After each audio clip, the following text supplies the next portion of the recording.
Corey Haim y Corey Feldman se conocieron en 1985 en el rodaje de The Lost Boys y desde entonces se convirtieron en un dúo inseparable en el mundo del entretenimiento. Desgraciadamente, los dos tuvieron problemas terribles que hicieron que sus carreras se arruinaran. Y vos ponete cómodo porque te voy a contar una de las historias más turbias y perturbadoras de niños estrellas de Hollywood que de hecho está completamente confirmada. Esto es real, no son teorías, no son conjeturas, esto es real. Después de actuar en The Lost Boys, este dúo dinámico compartió un montón de películas por casi 10 años. Entre ellas podemos mencionar License to Drive, Dream a Little Dream, Blown Away y National Lampoon's Last Resort. Aunque mientras duró su adolescencia, la última película que los dos llegaron a completar fue la secuela de Dream a Little Dream en 1995. Hay que decir que en el 97 los dos Corys protagonizaron la película Busted. Fue en esa película donde Feldman debutó también como director, pero lamentablemente Corey Haim empezó a tener muchos problemas con su compañero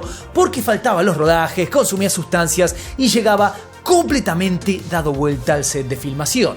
En algún punto del desarrollo de la película, Feldman amenazó a Haim con echarlo si no se comportaba profesionalmente y como eso no sucedió, finalmente tuvo que echarlo. Muchos años después, en su libro Choreography del 2013, recordó que esa sería una de las decisiones más difíciles y dolorosas de su carrera, porque obviamente eran grandes amigos y esto a ninguno de los dos le iba a ser fácil, sobre todo al que tomaba la decisión, porque el otro posiblemente iba a terminar ofendido. Sí, es obvio que estaba haciendo las cosas mal, porque cuando uno está en una situación como esa es muy difícil que uno lo vea. Hay que tener en cuenta que Corey Feldman podía entender perfectamente lo que estaba viviendo Haim, porque él también había tenido serios problemas de adicciones, aunque para mediados de los 90 ya se supone que estaba completamente limpio. En el año 2000, Feldman dio una entrevista a Phoenix New Times y dijo que había podido dejar las sustancias después de ser arrestado 2 veces en 1990 por posesión de heroína. En aquel momento su necesidad de consumir era tan grande que había llegado a vender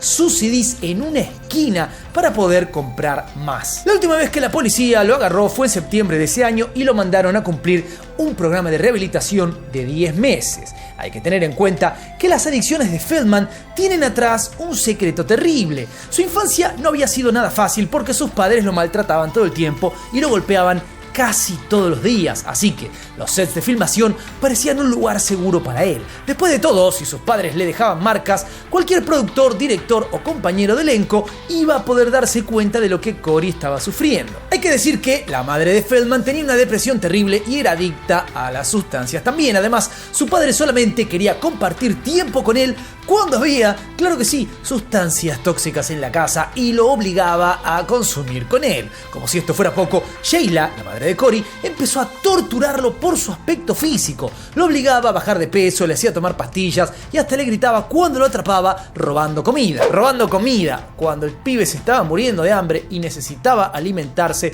su madre enloquecía.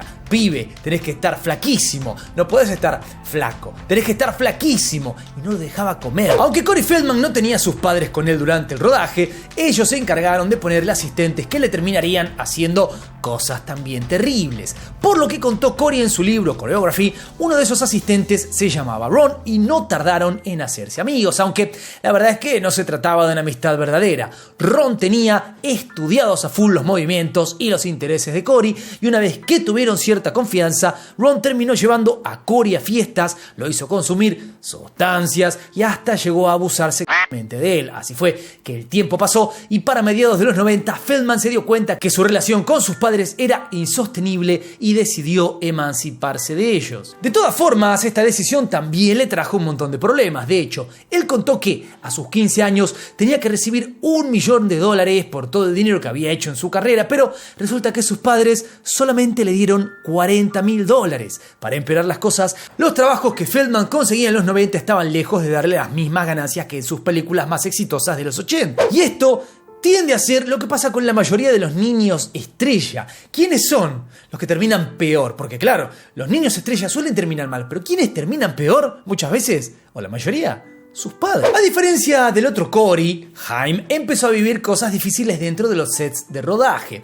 En 1984, cuando consiguió su primer gran papel En la película Firstborn, Corey Haim se llevó una gran decepción. Resulta que después de ver a Peter Weller terminando una escena, Corey Haim quiso ir a felicitarlo, pero sorpresivamente a Weller no le gustó nada la actitud de su compañero. En ese momento lo tiró contra una pared y le dijo que nunca más fuera a hablarle después de terminar una escena. Poco tiempo después, Corey Haim también empezó a tener problemas de adicciones. Sus problemas con las sustancias fueron de menor a mayor. Cuando estaba rodando la película Lucas, tomaba cerveza habitualmente en el set de rodaje. Al año siguiente, mientras grababa The Lost Boys, probó la marihuana, aunque su punto de quiebre con la sustancia fue en el rodaje de License to Drive a fines del 87. En la entrevista que contó eso, también estuvo con Feldman y los dos Corys admitieron que en esa película se los podía ver a los dos bajo los efectos de la sustancia. Como siempre, voy a repetir sustancias muchas veces porque a YouTube no le gustan ciertas palabras, así que ya sabes perfectamente de qué estoy hablando. Durante la grabación de las películas Watchers y Dream a Little Dream, Corey Haim seguía sin poder dejar de consumir. Así fue que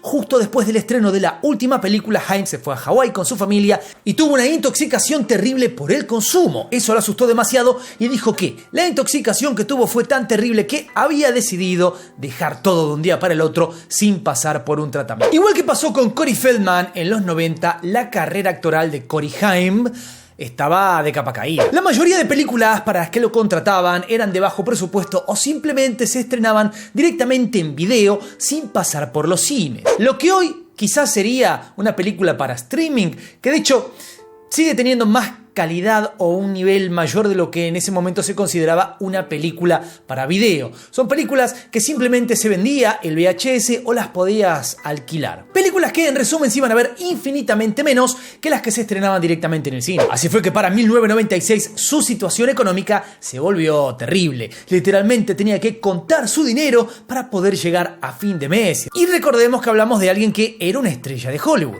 Para empeorar las cosas, la empresa de seguros Lloyds of London le hizo una demanda por no haber anotado su adicción como un problema de salud preexistente. Así fue que al año siguiente, Corey Haim se declaró en bancarrota y tenía más de $200,000 en deudas.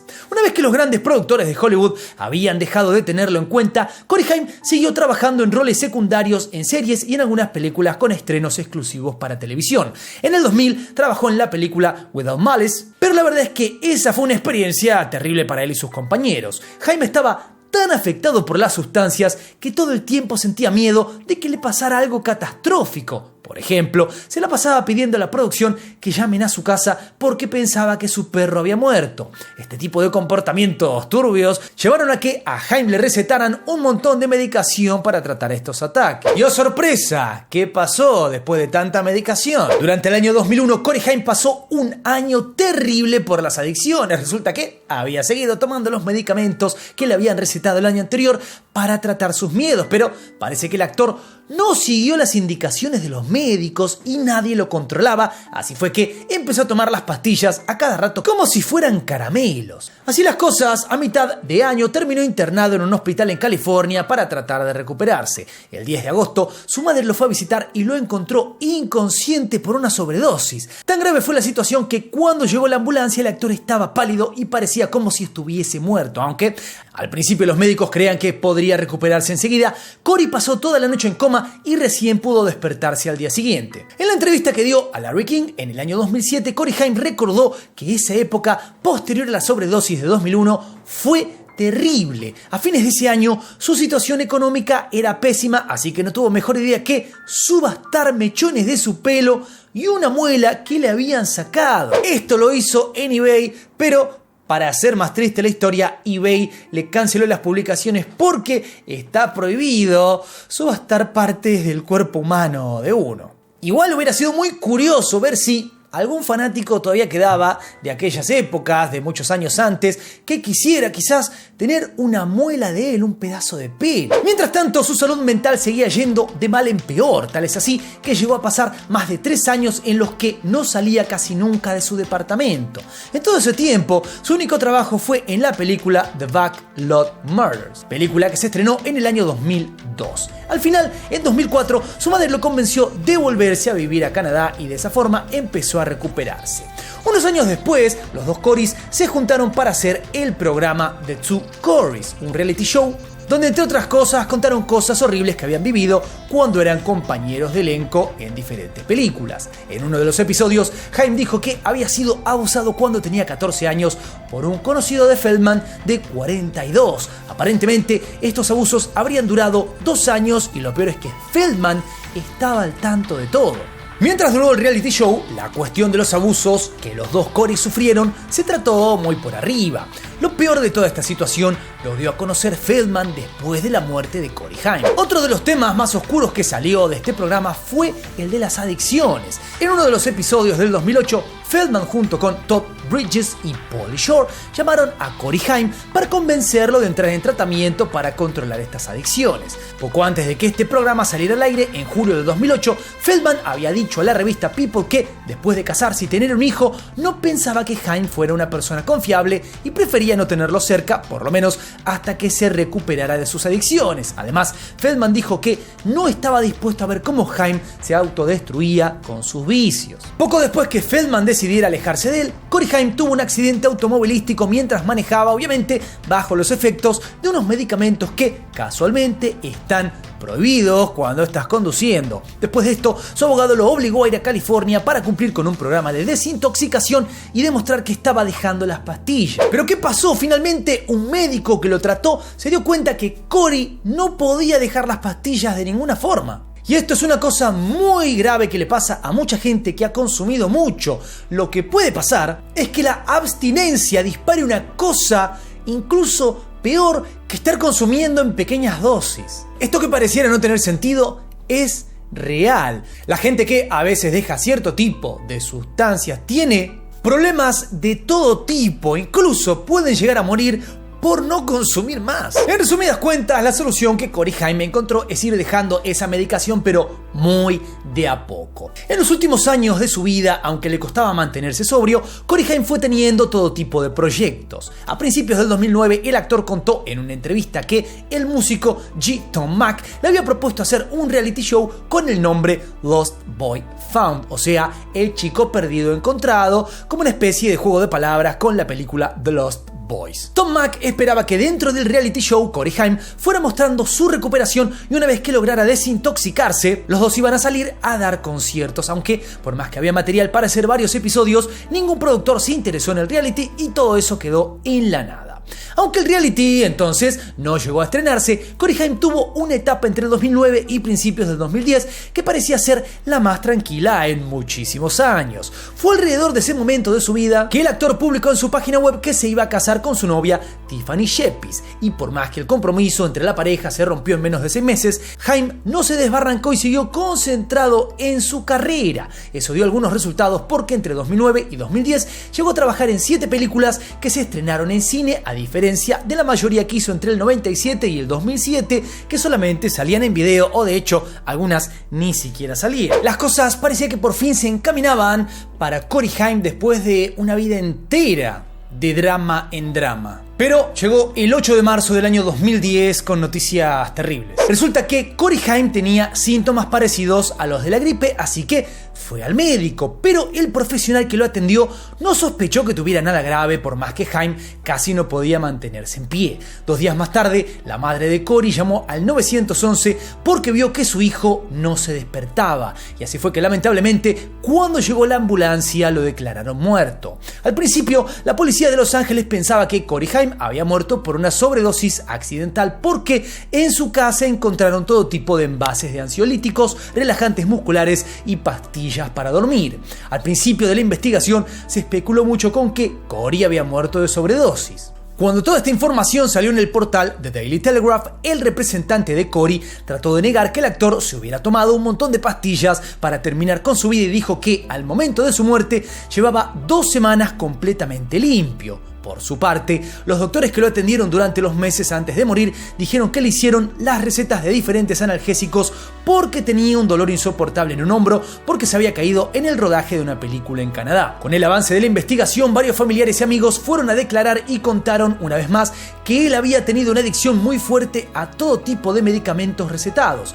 Para empeorar las cosas, una semana después de su muerte, el fiscal Jerry Brown, que estaba investigando el caso, dijo que Corey Haim había conseguido alrededor de 5.000 pastillas durante el último año de su vida, ya sea visitando a médicos en consultorios o yendo a las guardias de las clínicas y los hospitales. Y aunque investigaron a los médicos involucrados y alguno de ellos pasó unas noches en la cárcel, ninguno tuvo una condena firme. Si hacemos una cuenta veloz, 5.000 pastillas en un año, que son 365 días, significa que ¿cuántas tomaba por día? Casi 14 pastillas. Una locura. El informe de la autopsia de Corey Haim salió finalmente el 4 de mayo del 2010, casi 2 meses después de su muerte. Sorpresivamente, este informe marcó que el actor murió por una neumonía y ninguna de las muchas sustancias que le encontraron en la sangre tuvieron nada que ver con su muerte, porque todas estas sustancias estaban en cantidades insuficientes para matarlo. Hay que tener también en cuenta otro detalle.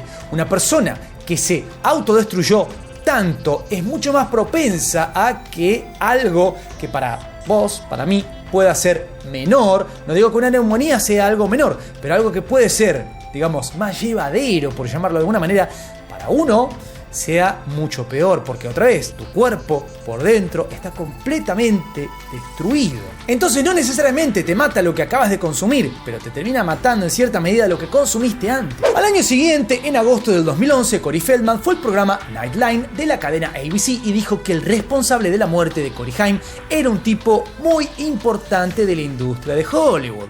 There's one person to blame in the death of Corey Haim, and that person happens to be a Hollywood mogul.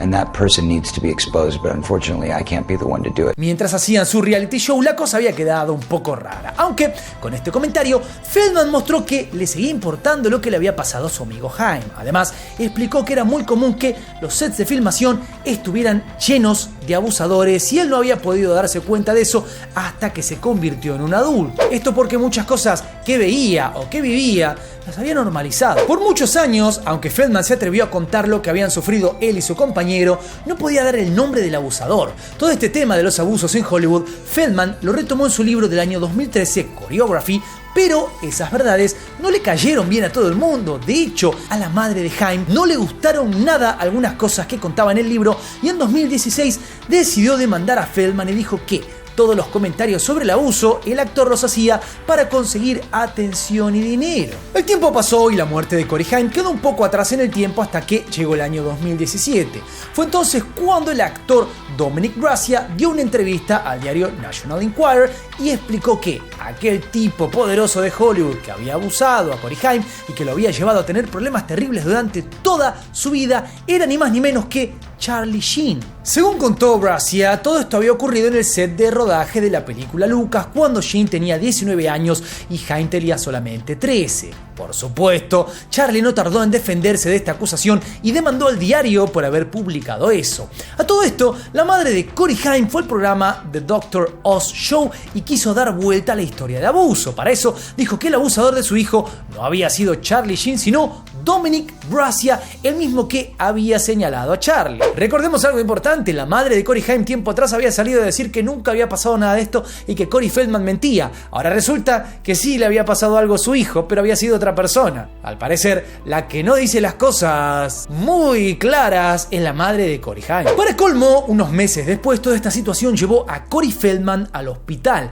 por lo que publicó en Twitter: un buen día estaba lo más tranquilo cuando de repente un tipo apareció de la nada, le abrió la puerta del auto y lo apuñaló en el pecho. Aparentemente, este ataque fue una forma que tuvo un grupo nefasto para callarlo y evitar que él diera los nombres de varios abusadores de menores que se encontraban en la industria de Hollywood y que se habían aprovechado de Haim y de otros niños actores, como venía amenazando Feldman en hacer hace tiempo. Por más que Sheen hubiera negado todo y que la madre de Corey Haim no estuviera de acuerdo, Corey Feldman siguió apuntando contra Charlie Sheen en el documental My Truth, The Rape of Two Coreys, o sea, Mi Verdad, la violación de dos Coreys. Este es un documental que lanzó el mismo Corey Feldman en el año 2020 desde su propio sitio web, rodeado de mucha controversia. En este documental, Feldman dijo que él y Haim fueron víctimas de un grupo nefasto entre los que estaban Charlie Sheen, el director Marty Weiss, el actor John Grissom y Alfie Hoffman, que era dueño de un local donde se hacían fiestas para niños actores. O en realidad lo que terminó diciendo es que se hacían fiestas con los niños actores. Horrible. Pocos días antes de que saliera el documental, a Feldman le habían tirado un calendario con el título Wolfpack en la puerta de su casa.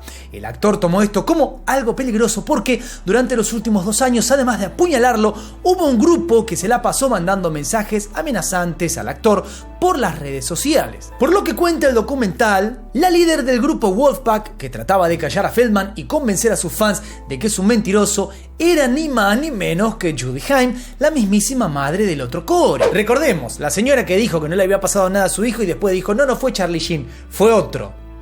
Lo más llamativo de todo es que, por más que Corey Feldman haya acusado a Charlie Sheen durante años de haber abusado de su amigo, las acusaciones nunca avanzaron hacia una investigación formal. Tampoco hubo información precisa sobre la gente que aparentemente habría estado tratando de callar a Feldman. Aunque la situación nunca llegó a aclararse, es posible que la gente de Wolfpack, para tratar de hacer quedar a Feldman como un mentiroso, le hayan hecho acusaciones falsas. En enero de 2018 hubo una denuncia contra Corey de una mujer que decía que él le había abusado en febrero de 2017. Inmediatamente, el representante de Feldman le dijo al portal Page Six que estas acusaciones eran una maniobra para ensuciar al actor porque justamente lo acusaban de algo que él venía repudiando hacía muchos años. Les voy a contar una cosa a los que no lo saben, pero hace años a mí me hicieron un escrache falso, completamente falso. Hice un video Era muy malo el scratch, pero hice un video explicando todo porque yo no quería que quedara ninguna duda,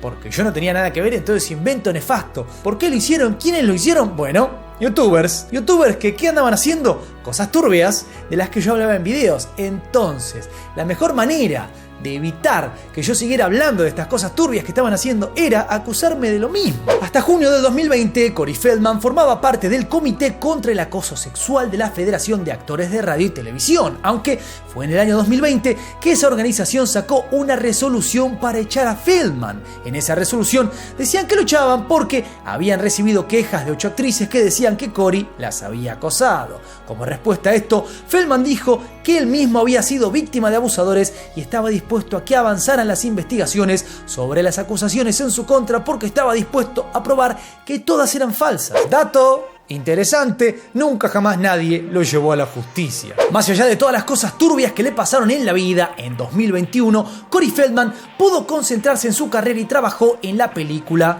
13th Fanboy, que reúne a varios actores de la saga de Viernes 13. Si bien lleva mucho tiempo sin participar en grandes producciones, a diferencia de Corey Haim, Feldman pudo sobrevivir a las adicciones, a los abusos, a la dura vida y medianamente encaminarse. Digo medianamente porque lleva un montón de años intentando ser una especie de clon de Michael Jackson, de quien era amigo, pero si buscas alguna de las actuaciones de Corey Feldman te vas a dar cuenta que es una especie de imitador de Michael Jackson que no está imitando a Michael Jackson, es su propia carrera musical. Pero es una imitación de Michael Jackson donde no hay ningún talento del que tenía Michael Jackson. La vida de los dos Coreys tiene mucho en común con la de muchos niños actores de Hollywood. El éxito temprano, los problemas de adicciones y los abusos a los que son sometidos. Por supuesto, en la industria del entretenimiento hay adultos más nefastos que otros, pero si los casos de abusos y adicciones se repiten, después de tantos años, es probable que en Hollywood no haya cambiado nada y que los niños actores siempre estén expuestos a este tipo de cosas horribles. Lo más importante, quiero saber vos qué opinás de esta historia. Comentame por ahí abajo. No te olvides, lo más importante, darle duro al botón de like. Comentarme también de qué otra persona, de qué otra historia querés que hablemos en este canal. Ya sabés cómo es la movida. Soy Juanito 6, esto es Del Carajo TV y nos veremos la próxima. Paz.